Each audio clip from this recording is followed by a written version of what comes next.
They'll start on the 11th, and they'll just go unless something weird happens. Now I won't be there on the 11th. And I won't be there on the 18th. And I won't be there on the 18th. Because I'll be hosting a horseman tournament on the 11th. So. No, it's not the 18th. What do I do on the 18th? It's on the 18th. Yeah. And that's where you lose it. That is, and that's the stuff that's over yonder. Yeah, it sounds like a bear. There's two children plus grandkids. You don't have a whole lot of response. And the B flat has worse response than the C, which is why I'd rather do it on the C. Because knows how to lock the words.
Thank you.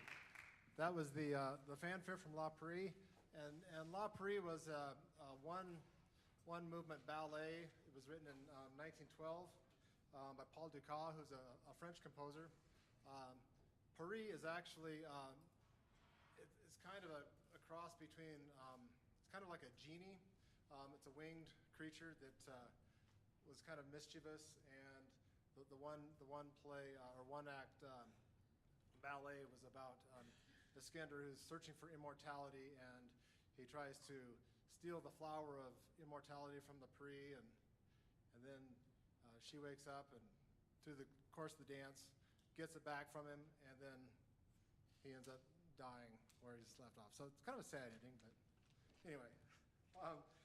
We're going to go back a little farther in time now to a piece that a lot of people are really familiar with. You've heard it at weddings, you've heard it in films. It was written between 1680 and 1690 by Johann Pachelbel, but it wasn't really that popular until the late 20th century, so it took a while to catch on, I guess. But this is his famous Canon in D.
now we'd like to take a jump even farther away from where we were before, but now we're going to come right to the present. This next piece was actually arranged by a member of our group, Mr. Brian Barker, playing trumpet.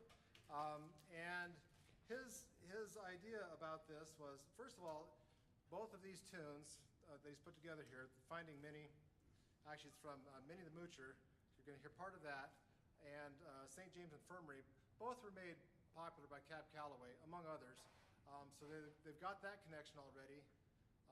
Two, Brian just thought they went really well together, and he found a way to incorporate both in the same piece.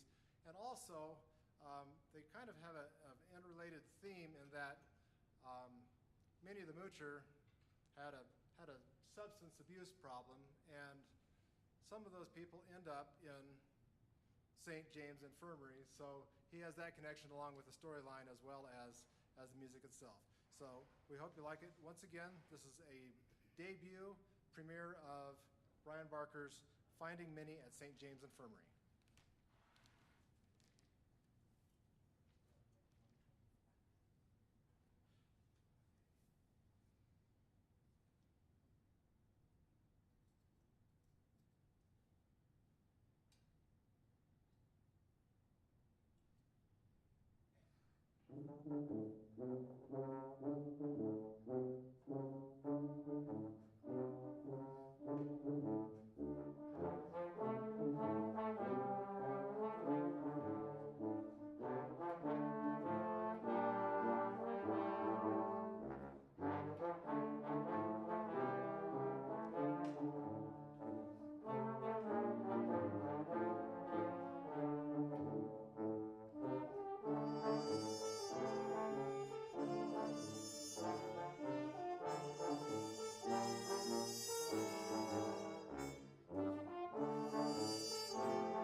That was a lot of fun to play. Thank you, Brian. You'll notice on your program the next tune is supposed to be Shenandoah. The original thought was we'd have the full group perform, and then we'd feature some smaller sections, and this was going to be one that was going to feature our French horns. But as a lot of you are aware, there are 2 French horn players in your program. There's only one on the stage. One of our members had a quick onset of a medical emergency, so she can't be with us tonight. So we're going to skip that piece, and we're going to go on to the Little Baroque Suite. So no Shenandoah, sorry, maybe in the future, but we're going to go on to the Little Baroque Suite. And this is a suite of 5 separate pieces arranged by Michael Rondeau, and a lot of the music of the Baroque was based on dance forms that had preceded it. So we're going to hear a piece, the Passe-Pied, which is a dance that was in 3. So if you're counting along, you're gonna feel the pulse in 3, kind of like a waltz. The cotillon is a French-based dance similar to a contra dance, and then the minuet is another dance in 3. The boleto is somewhat like what was the madrigal style in the vocal style, except we don't have any follow laws with this group. And then the sonatina is just a small sonata, which really was just a title they could put on a piece. It was going to be a short work. It doesn't really follow sonata, so if any of my intro to music students are out there trying to figure out the sonata allegro form, you're not going to hear it. It's just a title they put to the short piece. So here's the Little Baroque Suite.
Thank you. We'll have a quick shift as we get the trombones set up to play their Augsburg hymn.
next we're going to go back to playing some ancient dance music.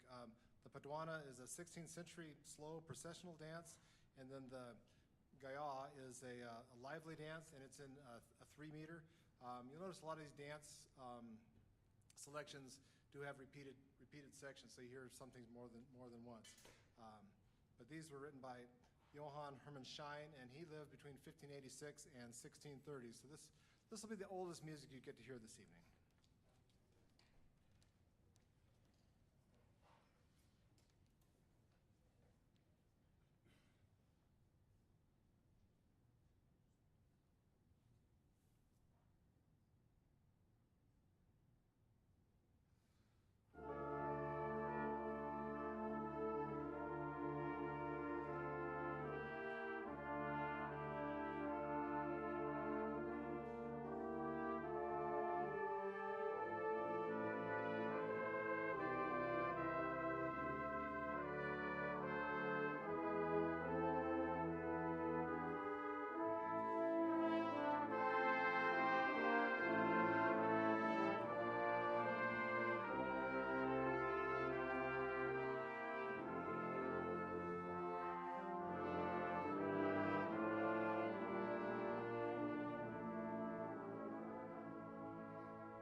We're going to say farewell to the trombones, tuba, and the horn for a moment, and trumpets are going to get set up to play an old Shaker melody. And this is one you might know more commonly as Simple Gifts. It's a shaker tune that Aaron Copeland also employed in Appalachian Spring. And this is arranged for us by Gary Barrow.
Before we perform our last piece of the evening, I'd like to bring your attention to some upcoming events at the back of your program.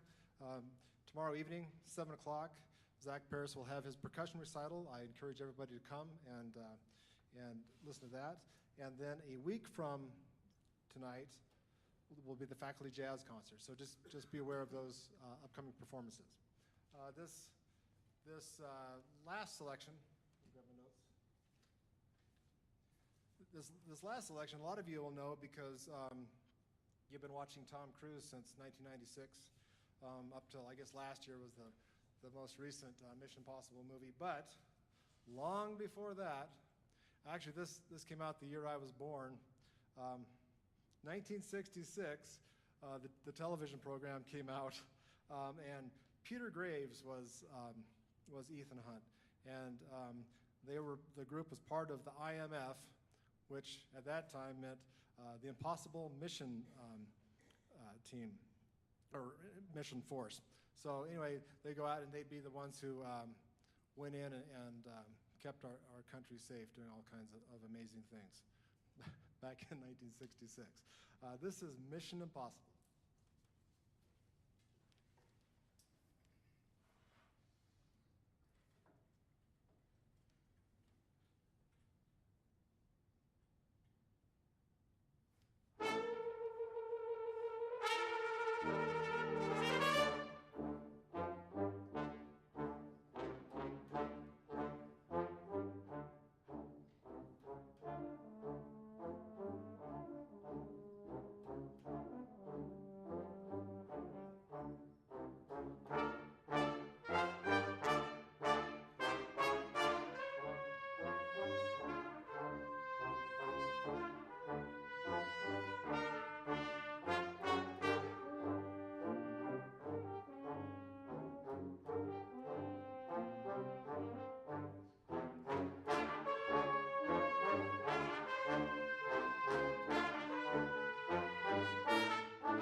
Thank you. Please travel safely home.